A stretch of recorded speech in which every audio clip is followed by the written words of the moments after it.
Hi guys, and welcome back to History Help for You. It's been a while that I've been on this channel, and I felt a bit bad that I hadn't finished all the content, so I'm like, I may as well. Today we're going to be covering Edward VI and Northumberland. So looking at his character and his connection, he was kind of like the opposite to Somerset. He was practical administrator, and he sort of knew what needed to get done and did it, whereas Somerset was a bit of an idealist.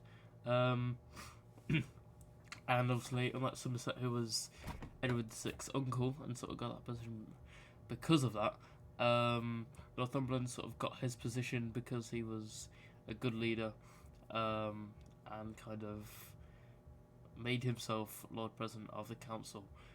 Yeah, he was actually Somerset's former rival.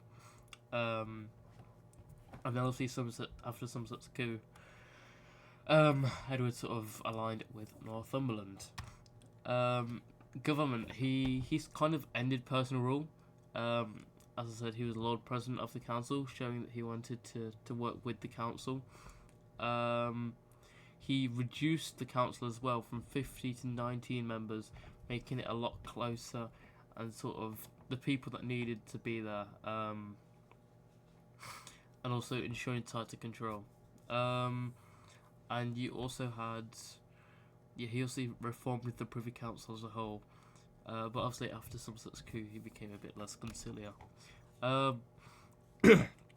His foreign policy, obviously Somerset had kind of screwed himself over, obviously, and also Somerset in the sense that the English throne was very bankrupt, and the only sort of way that the wars for Scotland and France had been funded was because of like the debasement of the coinage and stuff like that.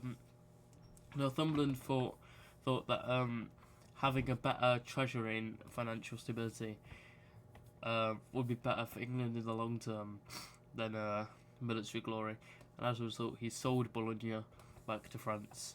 While it was humiliating in the sense that they're losing their sort of foreign territory, it was a financial lifeline that England really did need, because Somerset kind of screwed up the finances, and as part of the Peace of France and Scotland, again focusing on the financial situation, Northumberland abandoned the Scottish garrisons because they were just too expensive to keep running and restocking and stuff like that. We go on to economic. He initially started debasing the coinage. That's quite a common thing for all of these, but acknowledged the fact it was killing the coinage, and so stopped it and halted it. He also reduced household expenditure and military costs. Again, unlike Somerset, he focused all about military glory. He wanted to sort of focus on the economic aspects and ensuring economic stability. And he didn't enforce anti-enclosure commissions rigorously. And this was obviously because you had the rebellion beforehand, the Ket's rebellion, that had some aspects of like anti-enclosure sort of aspects. And obviously he acknowledged that, and he's like, well, I don't really want another rebellion, so I'm just not really going to enforce it that harshly. And so he wanted to appease the gentry, rather than to protect the peasants. I mean, the gentry, people who supported him and with power, so it'd make more sense, kinda. In religious policies, he was quite a devout Protestant. Obviously, working with Edward, who was Protestant, he kind of had to be on his side in that. He introduced the Order in 1550, which allowed priests to marry, and also you had communion tables instead of altars. You also had a new prayer book that was kind of orchestrated by Cranmer.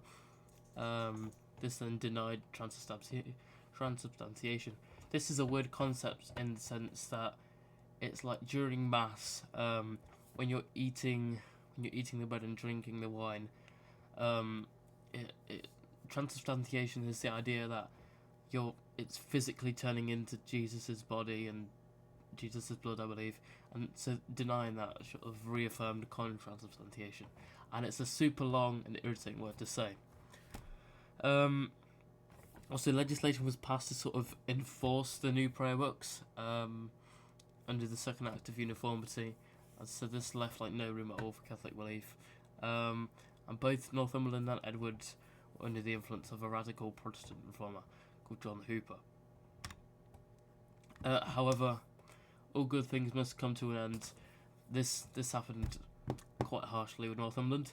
Edward was dying of tuberculosis, and Mary I, or who would go on to become Mary I, his sister, or stepsister, sorry, would go on to be next in line because he did not have any children, and she was a Catholic. He was a Protestant, and he did not like his sister. He also didn't like Elizabeth, who was his sister, but was also a Protestant. I just think he was a bit sexist. Anyway, so Northumberland kind of utilised his power and control over Edward, kind of like Somerset had done, and he bypassed Mary and Elizabeth in favour of Lady Jane Grey. So this was his daughter-in-law, and Edward's cousin, because his son had just married her, and in Edward's will it mentioned Lady Jane Grey and her male heirs, so that was kind of the plan. However, this didn't really have a lot of popular support at all, and when Edward actually died, Northumberland tried to arrest Mary, so she couldn't get any sort of support to kind of reaffirm Lady Jane Grey as queen. It did not work. The country rallied to Mary, believing that she was the next queen. It was kind of her right to be queen, and so Northumberland was executed. And Lady Jane Grey was also removed off the throne for 9 days. She never actually became queen. And there's also quite a lot of historical debate about both Northumberland and Somerset being known as the Good Duke and the Bad Duke, and you could kind of see it as two sides of the same coin. You can see Northumberland as a good duke. Somerset messed up a little bit of everything, and Northumberland kind of helped resolve this, so especially the financial aspects and the foreign policy. But you could also say he's just as bad as like the way he went out, the same as Somerset. Somerset performed a coup to try and stay in power as long as he can, and Northumberland kind of had the same thing. So he changed the entire succession to ensure that he still had a lot of power, by trying to stick his daughter-in-law on the throne. So yeah, that's it. I'll then be moving on to Mary I, and to try and pump out all the Tudors content, make sure I've actually done it all. And yeah, thanks guys, see you in the next video.